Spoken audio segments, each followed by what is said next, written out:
Think about how factories are operated today. A company builds a factory, an order comes in, and a widget comes out. If 3 orders come in, then 3 widgets go out.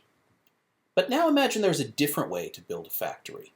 Imagine that instead of investing in all the equipment, you could build a factory on demand.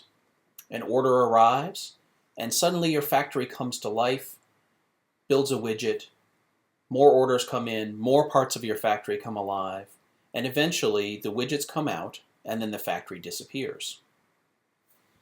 This is exactly the opportunity that companies have today. Instead of being forced to make capital expenditures, build factories, invest in a lot of hardware, software, equipment, and personnel, they have the opportunity to rent compute time on demand as needed from public cloud. Today we're going to look at how that would impact companies' financial statements. One of the reasons this is so important to look at is that by 2020, Cisco estimates 92% of all compute workloads will be served from the cloud. The cloud revenue is expected to grow from 138 billion to over 500 billion. And 20% of the executives surveyed said the primary reason for moving to the cloud was to shift expenses from capital expenditures to operational expenses. Let's start by looking at a 3-year cost comparison between building out our own data center, purchasing a bunch of computer equipment, operating the facility with electricity and IT labor, and how that would compare to purchasing the same compute processing power through a public cloud vendor. Let's then map those costs to a hypothetical company. We'll call them William Motors. They do about $1 billion a year in sales, and their gross profit is about $200 million. They've got some selling, general, and administration expenses, some other expenses, and then we start to dig into the actual costs of building out our data center here. So we've got hardware depreciation. They bought $14 million worth of computer equipment. If we do straight line depreciation over the 7-year guideline that the IRS provides, that's $2 million a year in depreciation expenses for the hardware. We also have depreciation expenses for the software, which is on a shorter 2-year time horizon. And then the building itself is $2.75 million, which I chose as a pretty close number because you have 27.5 years standard depreciation. So straight line, that's $100,000 a year in depreciation. And when we add up all those numbers, we can see that building the on-premise data center is going to result in a net income before taxes of $112,200,000. And now let's pull up the cloud version of this. Same company, same situation, but instead of building out a data center, they decide they're going to purchase their compute power through cloud. You'll notice that they no longer have the hardware depreciation, software depreciation, building depreciation, or electricity expenses. They still have IT labor costs. However, the IT labor costs are much lower. They don't actually have to operate the building where the servers run. They just have to have some high-level management. And so if we add up all those expenses, we notice that our net income is higher. It's $114,400,000. And if we project those income numbers, net income numbers, over the course of a 7-year sort of useful lifetime for the equipment, we can see that building our data center, we're going to end up with $785 million in net income, and by renting our compute space, we're actually going to end up with about $800 million in net income. So how does this impact cash flow for the company? Let's start with a beginning cash balance of $200 million. We get another $200 million in cash flow from sales, and then we subtract our SG&A and other expenses. But then we've got a huge purchase here. We're going to spend $14 million on computer equipment. We're going to spend $600,000 on software, and we're also going to spend $2.75 million to build a building. So at the end of the first year, we're going to end up with a cash balance of $297 million, and we're going to see an increase in cash over that period of $97 million.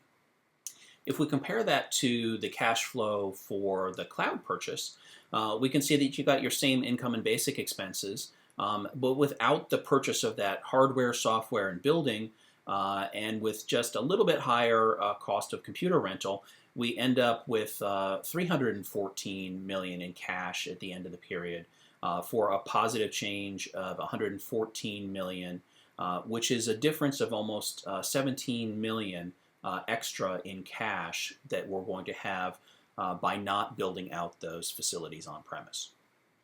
If we jump ahead to year 2, we've already built our building, and we've invested our $14 million in computer equipment, and we bought our software. So the cash flow situation definitely improves for the on-premises version in year 2. However, we can see that it only is slightly better than what we're going to be spending on the cloud computing. On the cloud computing side, we're going to continue to spend the same computer rental and IT labor every single year because we don't own any of the equipment, so we have to rent that time every single year. If we look out over 7 years to see what the impact of cash flow is, we can see that on the cloud computing side, we have a very steady cash flow because we have the same expenditures every single year.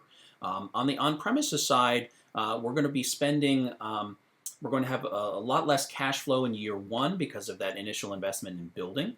And then years 2 through 7 are relatively steady. However, you'll notice that the useful lifetime of the software that we purchased is only 2 years. And so every 2 years, we're going to be spending another $600,000 to upgrade to the latest version of our software.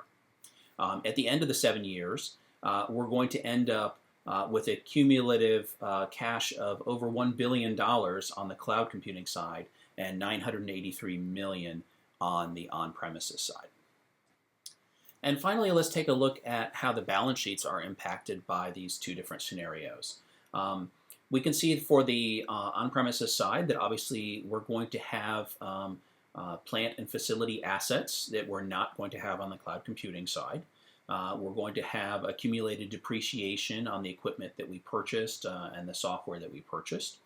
And at the end of the first year, we're going to end up with a total balance of $512 million on the on-premises side and $514 million on the cloud computing side. Now the current ratio and the quick ratios are also in favor of the cloud computing side.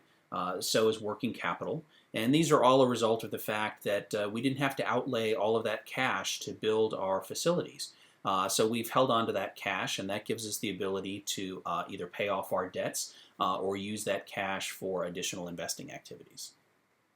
And if we look ahead to what the balance sheet would look like in year 7, we can see that we definitely have an advantage on the cloud computing side.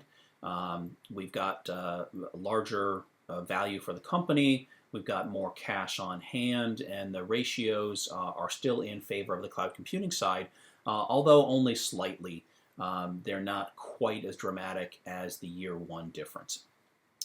When I started this project, I was expecting to see a much larger difference between building on-premises and cloud computing.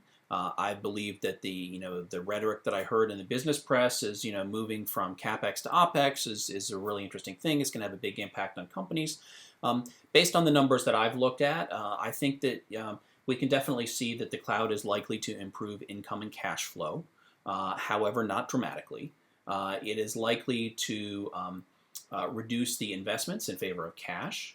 And the cloud, the gains from switching to the cloud will be small financially.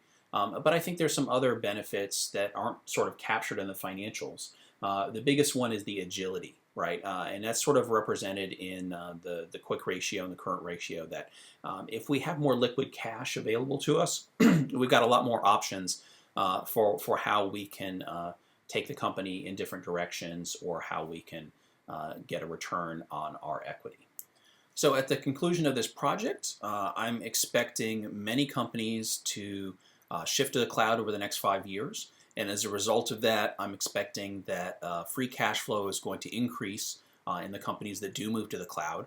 And I would expect those companies to be trying to find a way to capitalize on that extra cash, whether it's paying additional dividends or investing in new activities or mergers and acquisitions.